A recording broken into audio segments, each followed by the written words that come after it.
figured out the lighting on this one a little bit more.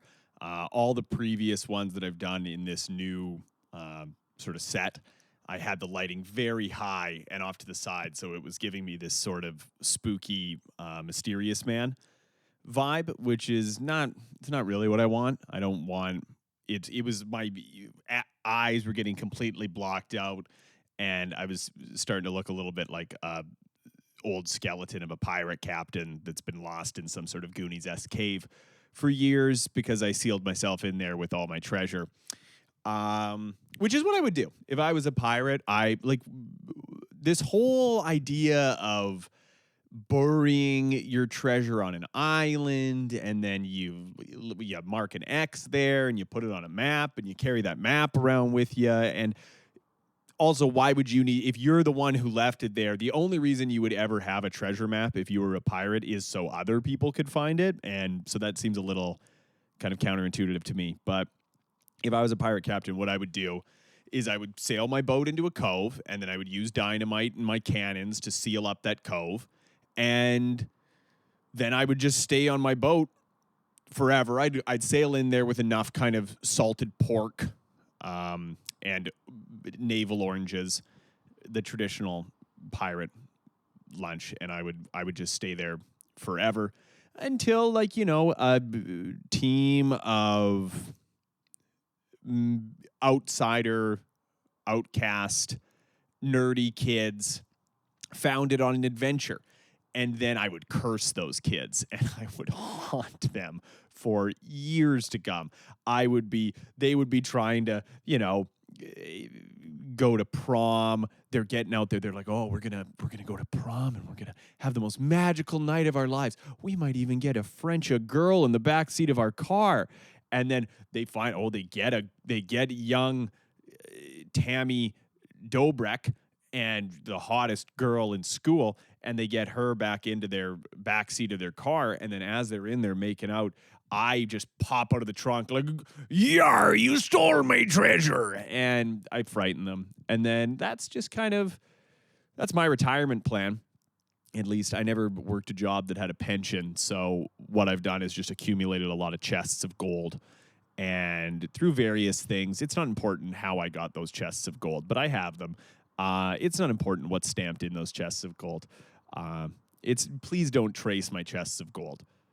Sure, did I get my chests of gold from European immigrants in Argentina? Yeah.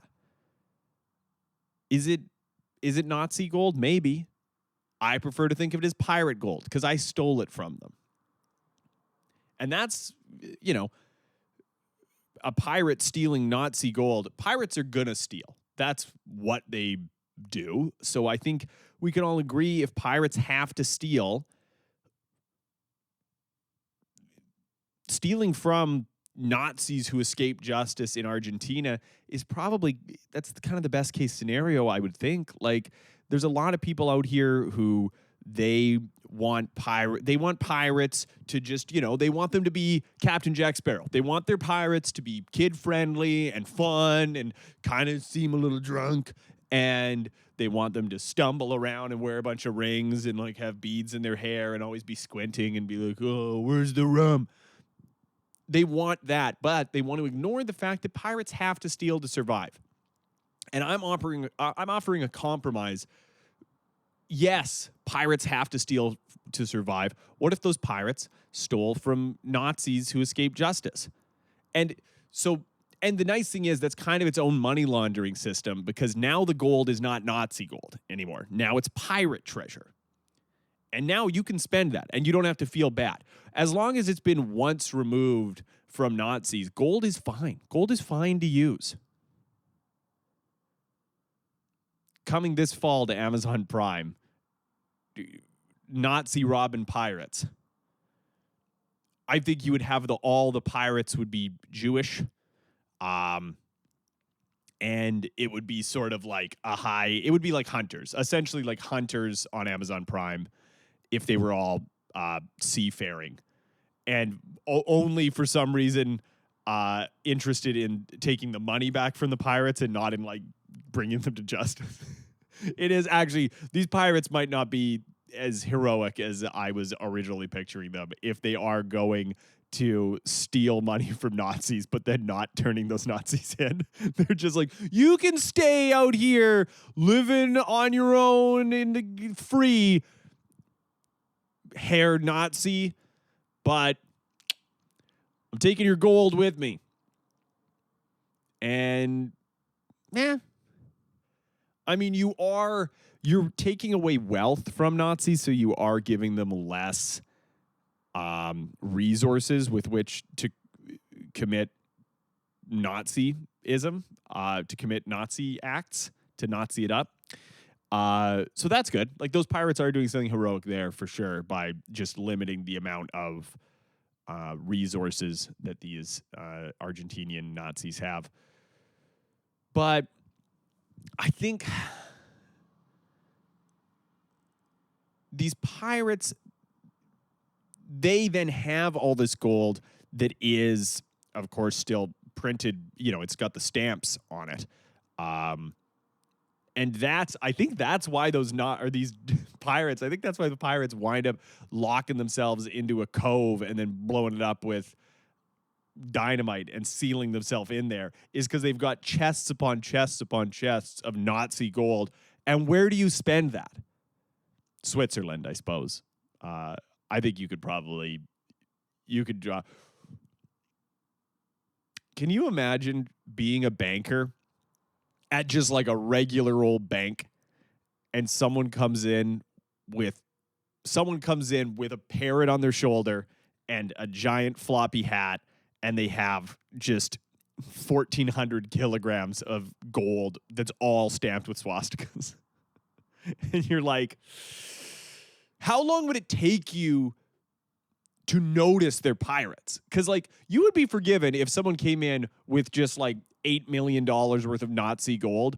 You would be forgiven no matter how many yars they say and how many parrots are on their shoulders. It'd be forgivable for you to assume that they are a Nazi. Which actually, if you were a Nazi and were trying to get rid of your Nazi gold after getting to Argentina, dressing up as a pirate and taking it into a bank and being like, oh, yar, I am Wilhelm Blackbeard. And they're like, you don't even have a beard. He's like, duh, but I have much gold. And they're like, oh, why didn't you lead with that? We're a bank. We don't care. You could have come in your SS uniform. We would have deposited this gold for you. You didn't have to go through this whole rigmarole of trying to trick us into thinking you were a pirate who had stolen Nazi gold. You could have we're a bank. We don't care. We want your money, and we want everyone's money, and we want to hold it like a dragon. Banks are dragons, basically. They just want to sit on a big pile of your money. Anytime you meet someone who's a bank manager, they have laid down in a pile of money, because we all have this image of what the inside of a bank looks like, but that's from bank robbery movies. Like, we see Heat, and we're like, oh, the cash is in a big bundle that's already ready to be tossed into a duffel bag. But that doesn't make sense, because how would they pull that cash out when they need to give it to people for a withdrawal? They're not going to leave it in a big brick that's saran wrapped. They leave it in a big pile inside the vault. The vault looks like Scrooge McDuck's pool. And the bank manager, he goes in there every day, and this is the majority of his job, is just kind of doing snow angels in the big pile of money. So if you bring that guy a bunch of Nazi gold, he's not going to bat an eye. He's just going to add it to the pile. And he's going to go, yo-ho, yar, Captain Wilhelm. I believe you're a pirate. Wink. See you later. And yeah. But I think that's the reason why pirates Goonies themselves inside of caves, is because they've got all this Nazi gold and they got nowhere to put it. They're like, well, maybe someday some children will be able to find this Nazi gold, and then can you imagine a whole group of Goonies kids? They show up with Nazi gold to the bank. And you're like, geez, these Hitler youth, they're so adorable. They've got the one, like, they've still got, what's his name? The big fella with the face. Hey, you guys. That guy. They've still got him with their crew. The bank manager is looking at like these 6 kids with a chest full of Nazi gold. And then they just like look up at Gronkulus here. And they're like, I don't see anything wrong with this gold. Yeah, we'll put it in the bank. Just don't get, Aryan Superman there to take me down. That would be funny if the neo-Nazis, the Nazis put together some sort of like, super soldier breeding program, but all they wound up with was that guy from the Goonies a whole bunch of times. Like, they're like, yeah, he's super strong, but it turns out Nazism rots your brain. And all we did was we just fed. You're not going to believe this. We took a baby in a vat and we gave it a ton of anabolic steroids, and then we fed it through a neuro uplink, just all the tenets of Nazism, and it came out stupid. How did that happen? So strong, but so dumb. The perfect Nazi soldier. I'm glad that I've talked about Nazis for 11 and a half minutes uninterrupted. This is releasable. Everything about this. But yeah, so I am, where did I even start with this? I am a pirate. I'm a pirate and I robbed the Nazis down in Argentina. How did I get put onto that plan? Well, that's a good question. So, I watched Disney's Treasure Planet and I saw an opportunity. I was like, well, this, Captain, can't remember. This evil pirate, he's got a plan. He's got a planet full of treasure. And I figured, you know what? Where did he get that from? I don't know what I'm even talking about now. Now I'm just talking in circles. But yeah, I think the Goonies winding up, that could be a good sequel to the Goonies, is if they all had to steal a bunch of Nazi treasure from Argentina. They like it goes to like a Fast and the Furious level thing where, it starts off with street races and by the end they're like solving international James Bond conflicts. That's what the Goonies could be, is they're like, hey, you did a great job getting that treasure from that pirate's ship sunk in that cove. How'd you like to get some treasure from an even bigger villain? And they're like, who? And they're like, Nazis who escaped to Argentina. And the Goonies, they go, and it's an hour and a half of, hey, you guys, just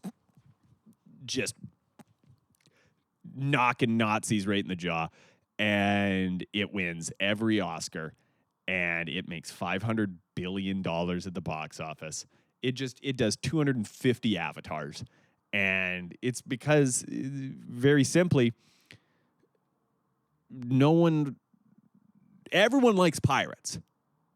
No one likes Nazis. So when